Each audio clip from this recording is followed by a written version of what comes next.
Now let's talk about a few things to help you get started with Drew Worden's piece, Babo. Now this piece primarily uses double vertical strokes throughout it. So we want to make sure, like we've talked about previously, that the double vertical stroke is a nice smooth motion that's initiated from the wrist and not with the forearms or the fingers. We want to make sure that we have a nice fluid, continuous stroke that's not going to stop halfway in between. Now, in this piece, there are two main melodies. In the A section, it's presented in the top voice with the top mallet.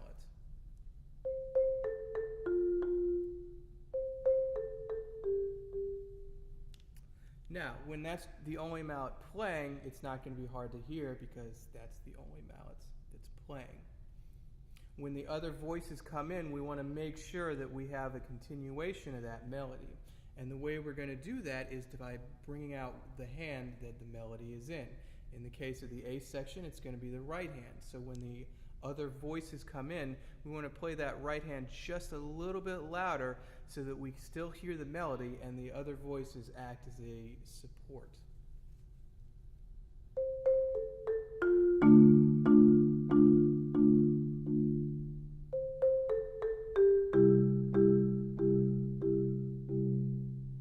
Now, one way that we can blend these voices together is that throughout the measure where you just have the four quarter notes that's the same chord, we can bring the left hand up as the measure progresses, and that's going to create a nice blending effect between all four of the voices.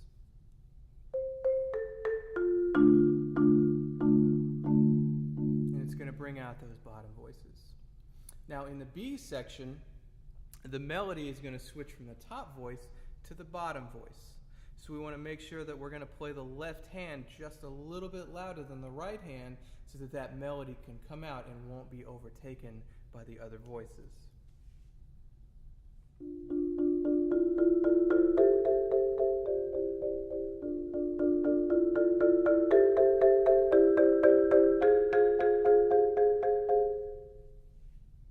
Now in the B section, there are a few interesting hand positions that we're going to have to negotiate.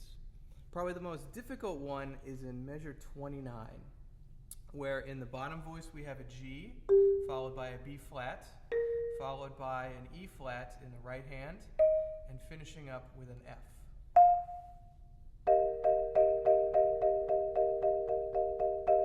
Now what we're going to do is we're going to pull the insides of our wrists together to where our right hand is actually going to overlap with the left hand.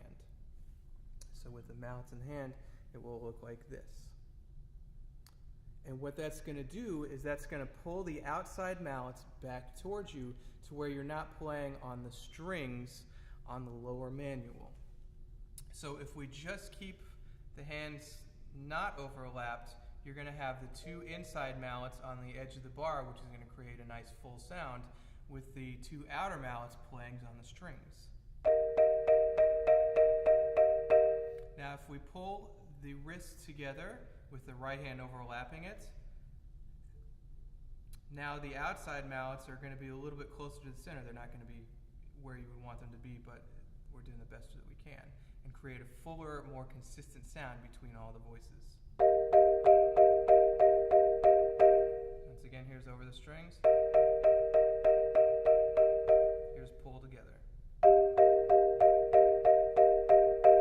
So, a good way to work on that is by playing some chords and inversions. More specifically, D flat, E flat, and A flat.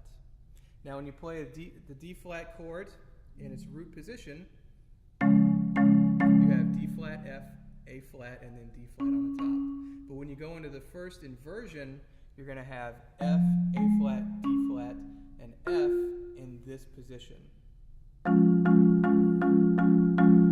So by doing these chords and inversions, you're going to practice getting in and out of some awkward hand positions that you may encounter, specifically in measure 29 in this piece. Now, another thing about this middle section is we want to make it nice and smooth.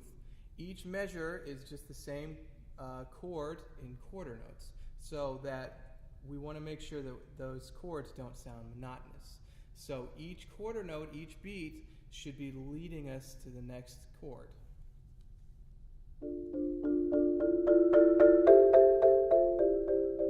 Rather than playing them all the same. We want to make nice long phrases. In this case, there'll be 4-bar phrases.